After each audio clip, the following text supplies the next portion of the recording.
సహజంగా మనకి ఎవరైతే మనం వాళ్ళ మీద డిపెండ్ అయి ఉన్నామో, ఆ డిపెండ్ అయి ఉన్నటువంటి ఆ పెద్ద వ్యక్తి, ఆధారపడినటువంటి ఆ వ్యక్తి లేనప్పుడు ఎంతో బాధ, ఎంతో ఆందోళన, కలవరము, కృంగుదల వచ్చేస్తారు.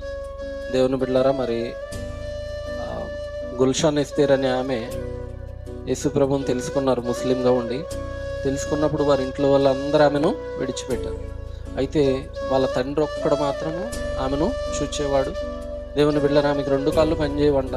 అయితే వాళ్ళ తండ్రి ఒక్కడే ఆమెను పోషించేవాడు, ఆదరించేవాడు, ఆమెతో ప్రేమగా మాట్లాడేవాడు. అయితే ఒకానొక సమయం వచ్చినప్పుడు వాళ్ళ తండ్రి చనిపోతే ఆమె చాలా కృంగిపోయిందంట.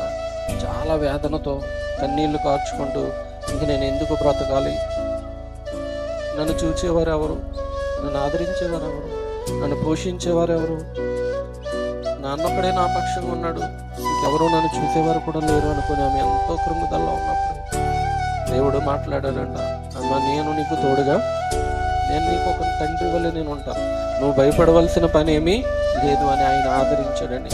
ఆదరించడమే కాదు, ఆయన అలాగే ఆమెను నడిపించాడు. మరి ఆమె పోషణ ఎలాగ సాగిందో దేవుని బిడ్డలు, ఇందాక ఆదరణకర్త అంటే మనం చదువుకున్నాం, సహాయకుడు అని ఆ గ్రీకు భాషలో తర్జుమా చేయబడింది. అలాగా ఆమెకి సహాయం కూడా చేసేవాడు.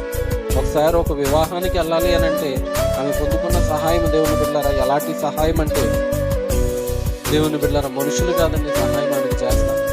ఎవరు సహాయం చేశారంట?